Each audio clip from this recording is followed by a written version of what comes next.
Гэтэ одоо цахимаар хичээл үзэх яг сургууль дээр ирээд хичээл үзэх хоёрыг юугаараа ялгаатай байд юм бэ? Ялгаа нь бол амар ихтэй гоё. Амар юу ямар ялгаа гарч ийн яг жишээлбэл Ангидаа хичээл бол илүүтэй л тэгэл багшаас асуугаад ойлгох боломжтой болдог. Гэтэ хичээл цахимаар хичээл гэж жоохон ойлгохгүй тэгэл. Цахимаар хичээл үзэж багш нар шууд ярина. Танхимаар болохоор бид нарт яг толж хайцсан шууд ойлгоод явчихна. Хичээлийн шинэ жил эхэлж байна. Ингээд нийт багш сургууль мужуулагчид боловсролын салбарынхандаа үе үеийн ахмад багш нартаа, бяцхан шав нартаа, эцэгчүүдээ бас энэ хичээлийн шинэ жилийн нээлттэй мэндийг хүргье. Энэ хичээлийн жил бол ковид цар тахлын дэгдэлт явагдаж байгаа үед бол танхимаар хичээлж эхэлж байгаадаа одоо онцлог байна.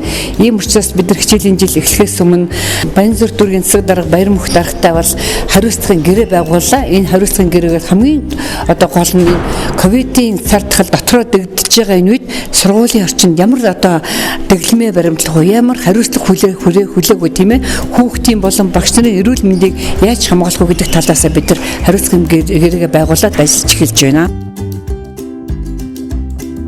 Тэгэхээр хичээлийн жилийн бэлтгэл ажил бол сургуулийн зүгээс хангалттай хийсэн байгаа. Эцэгчүүд маань өөрсдөө дэглэмээ сайхан бариад хүүхдэд юу өгч явуулах ёстой, юу одоо баримтлах үедээ сайн мэдээд ирвэл бид нар бол сургууль дээр ямар ч аюулгүй нөхцөл үүсэж чинь хичээлийн жил эхлэхэд бол бэлэн болоод байна. Ялангуяа хүүхдийн хосрлыг арилгах тал дээр бол сургуулийн төлгөө гаргацсан, багш болон хувийн төлгөө гаргацсан гэдээ яг эхлэхэд бэлэн болоод өнөөдөр үйл ажиллагаа сайхан эхэлж байна.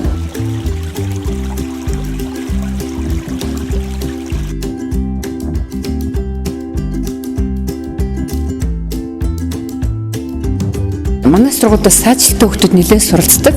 Эдгээр хүүхд маань зарим нь тэрэгэнцэртэй, зарим нь тэрэгэнцэргүй бий. Тэрэгэнцэргүй хүүхдийг ээж аав нь тэрч өргөж ирдэг. Хичээл сургалтын үйл явцад нэг анги руу шилжих, үдийн цайнд орохдоо багшсан тэрэгтэй бас тэврээд явдаг юм хүндрэл гардаг. Энэ асуудлыг бид нар дүүргийн удирдлагуудад танилцуулахад манай удирдал даруухан бас 8 гишийн тэрэгэнцэр олгож энэ асуудлыг маань шийдвэрлэж өгсөн байгаа. Түүнчлэн манай сургуулийн гарах, орох, гарсны асуудал маш хүндрэлтэй байгаа. Ягуун үний зам байхгүй, дандаа машины зогсоолтой, хүүхдийн одоо зам тээврийн аюулгүй байдалс асуудал үүсэж байгаа. Энэ асуудлаа бас танилцуулсан байгаа. Энэ асуудлыг бас хөрөнгөмөр гаргаж шийдэхэд ажил эхлээд одоо хэлцээрийн түвшиндтэй анхны төсөл зураг гаргаад явж байгаа.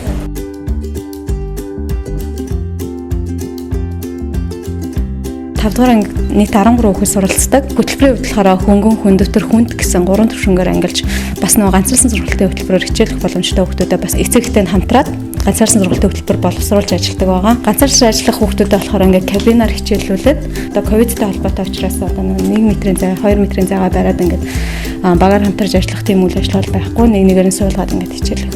Эцэгчүүд болохоор ажилтны цамхаараа хүүхдүүдэд харж тэгээд нөгөө нэг хэрэг хүүхдүүд нь ахиж байна. Гарааны үнэлгээ, ерөнхийдөө ахицын үнэлгээг бол тэгж харах болон байгаа. Онцлог хэрэгцээтэй хүүхдүүд суралцдаг учраас сургалтын орчин маань бас онцлог хэрэгцээний тохирсон байдаг. Багш нар сургалтандаа хөвчлэн бодит хэрэглэх түүнийг хэрэгэлдэг.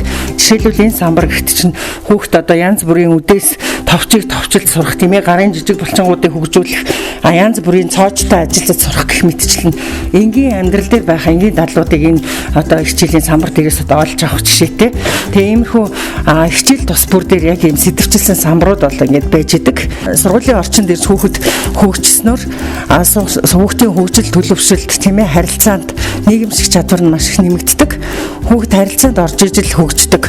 Тэгээ харилцаанд орохгүй байх юм бол хүүхдийн хөгжил бол мэдээж тодорхой хэмжээнд хоцрогдно. Оюуны хөгжил гэсэн тэр хэмжээгээр хоцрогдно. Манай сургуулийн хувьд бол одоо 500 гаруй хүүхэдтэй хичээлийн жил эхлээд явж байна. Хүүхдүүд бол маш идэвхтэй сургалтандаа хамрагдах хичээлдээ ирж байна.